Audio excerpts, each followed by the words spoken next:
Healthy ಆಗಿರ್ತಕ್ಕಂಥ ಒಂದು breakfast recipe ವಿಡಿಯೋನ ಶೇರ್ ಮಾಡ್ತಾ ಇದ್ದೀನಿ. ನಾನಿಲ್ಲಿ ಮೊದಲು 1.5 ಕಪ್ಪು ರಾಗಿನ ತೆಗೆದುಕೊಂಡಿದ್ದೀನಿ. ಇದರ ಜೊತೆಗೆ ಅದೇ ಕಪ್ ಮೆಜರ್ಮೆಂಟಲ್ಲಿ 3/4 ಕಪ್ ಉದ್ದಿನ ಬೇಳೆನ ತೆಗೆದುಕೊಂಡಿದ್ದೀನಿ. ಜೊತೆಗೆ ಅದೇ ಕಪ್ ಮೆಜರ್ಮೆಂಟಲ್ಲಿ ಅರ್ಧ ಕಪ್ ಅವಲಕ್ಕಿ ಕೂಡ ಹಾಕೋಬೇಕು. ಮೆಂತ್ಯನ ಒಂದು ಅರ್ಧ ಟೀ ಸ್ಪೂನ್ ಆದರೆ ಸಾಕಾಗುತ್ತೆ. ಇದನ್ನು ಕೂಡ ಹಾಕ್ಕೊಂಡು 2 ರಿಂದ 3 ಸಲ ವಾಶ್ ಮಾಡ್ಕೋಬೇಕು. ಎಲ್ಲವನ್ನ ಒಟ್ಟಿಗೆ ಹಾಕ್ಕೊಂಡು ಇವನ್ನ ವಾಶ್ ಮಾಡ್ಕೋಬೇಕು. ಈ ರಾಗಿ ಮತ್ತು ಉದ್ದಿನ ಬೇಳೆ ಎಲ್ಲ 8 ತಾಸಾದರೂ ನೆನ್ಕೋಬೇಕು. ಲಿಡ್ನ ಕ್ಲೋಸ್ ಮಾಡಿ ಎತ್ತಿಡ್ತಾ ಇದ್ದೀನಿ. ನೋಡಿ, ಇವಾಗ 8 ಅವರ್ ಆಗಿದೆ. ಎಲ್ಲವೂ ಕೂಡ ಚೆನ್ನಾಗಿ ನೆಂದಿದೆ.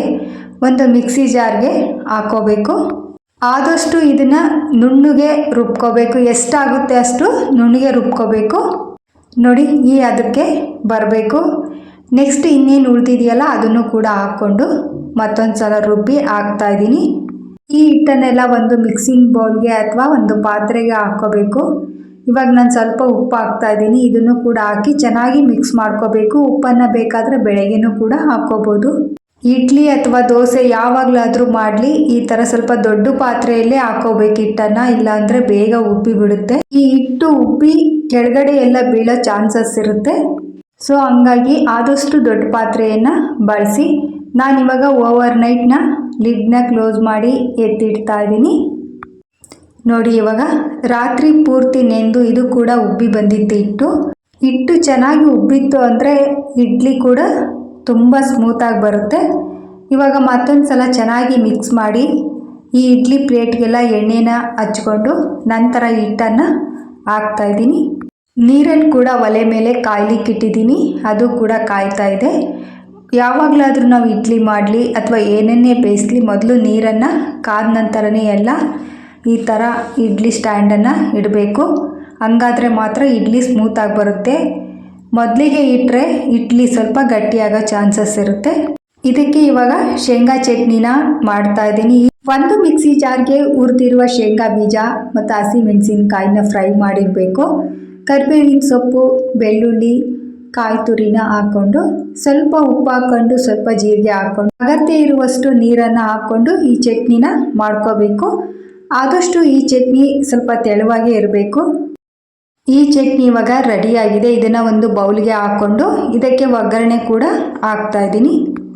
ನೋಡಿ, ಅಷ್ಟರಲ್ಲಿ ಇಡ್ಲಿ ಕೂಡ ಬೇಯ್ತಾ ಇದೆ. ಈ ಇಡ್ಲಿನ 10 ನಿಮಿಷ ಬೇಯಿಸ್ಕೊಂಡ್ರೆ ಸಾಕು, ಚೆನ್ನಾಗಿ ಬೇಯುತ್ತೆ. ತುಂಬಾ ಸ್ಮೂತಾಗಿ ಕೂಡ ಬಂದಿದೆ. ಈ ಇಡ್ಲಿನ ಕೆಳಗಡೆ ಇಳಿಸಿದ ನಂತರ 5 ನಿಮಿಷ ಬಿಡಬೇಕು. ಇದನ್ನು 5 ನಿಮಿಷ ತಣ್ಣಗಾಗ್ಲಿಕ್ಕೆ ಬಿಟ್ಟರೆ ಇಡ್ಲಿ ಕೂಡ ತುಂಬ ಚೆನ್ನಾಗಿ ಬರುತ್ತೆ. ಇವಾಗ ಸ್ಪೂನಿನ ಸಹಾಯದಿಂದ ಸ್ವಲ್ಪ ನೀರನ್ನು ಹತ್ಕೊಂಡು ನಿಧಾನಕ್ಕೆ ಈ ರೀತಿ ಬಿಡಿಸ್ಕೋಬೇಕು. ಈ ಇಡ್ಲಿಗೆ ಬೆಸ್ಟ್ ಕಾಂಬಿನೇಷನ್ ಅಂದರೆ ಈ ಶೇಂಗಾ ಚಟ್ನಿ. ಇದಕ್ಕೆ ಸಾಂಬಾರು ಕೂಡ ರೆಡಿಯಾಗಿದೆ. ಈ ಅಕ್ಕಿ ಇಡ್ಲಿ ಅಥವಾ ರವೆ ಇಡ್ಲಿ ತಿಂದು ಬೋರ್ ಆಗಿದ್ದರೆ ಅಥವಾ ಈ ಅಕ್ಕಿ ಇಡ್ಲಿ ಯಾರಿಗೆ ಇಷ್ಟ ಆಗಲ್ವೋ ಅಂಥವರು ಕೂಡ ಇದು ರಾಗಿ ಇಡ್ಲಿನ ಈ ರೀತಿ ಆರಾಮಾಗಿ ಮಾಡಿಕೊಂಡು ತಿನ್ಬೋದು. ನೋಡಿ, ಎಷ್ಟು ಸ್ಮೂತಾಗಿ ಬಂದಿದೆ. ಟೇಸ್ಟ್ ಕೂಡ ಅಷ್ಟೇ ಚೆನ್ನಾಗಿರುತ್ತೆ. ಮಾಡೋದು ಕೂಡ ತುಂಬಾ ಸುಲಭ. ಇವಾಗ ಎಲ್ಲ ಪ್ಲೇಟ್ ಕೂಡ ತಣ್ಣಗಾಗಿದೆ. ಇಡ್ಲಿನೂ ಕೂಡ ಎಲ್ಲವನ್ನು ತೆಗೆದು ಹಾಟ್ ಬಾಕ್ಸಿಗೆ ಹಾಕ್ತಾಯಿದ್ದೀನಿ. ಅವಲಕ್ಕಿ ಬದಲು ಅನ್ನನೂ ಕೂಡ ಹಾಕ್ಕೊಂಡು ರುಬ್ಕೋಬೋದು. ನೋಡಿ, ಎಲ್ಲ ಇಡ್ಲಿ ಕೂಡ ತೆಗೆದಾಗಿದೆ. ಒಂದು ಪ್ಲೇಟ್ಗೆ ಕೂಡ ಸರ್ವ್ ಮಾಡಿ ತೋರಿಸ್ತಾ ಇದ್ದೀನಿ. ನೀವು ಕೂಡ ಈ ಥರ ರಾಗಿ ಇಡ್ಲಿನ ಟ್ರೈ ಮಾಡಿ ನೋಡಿ. ಈ ವಿಡಿಯೋ ನಿಮಗೆ ಇಷ್ಟ ಆದರೆ ಲೈಕ್ ಮಾಡಿ. ಯಾರಾದರೂ ನನ್ನ ಚಾನಲ್ನ ಫಸ್ಟ್ ಟೈಮ್ ನೋಡ್ತಾ ಇದ್ದರೆ ಸಬ್ಸ್ಕ್ರೈಬ್ ಮಾಡಿ. ಈ ವಿಡಿಯೋನ ಬೇರೆಯವ್ರಿಗೂ ಕೂಡ ಶೇರ್ ಮಾಡಿ.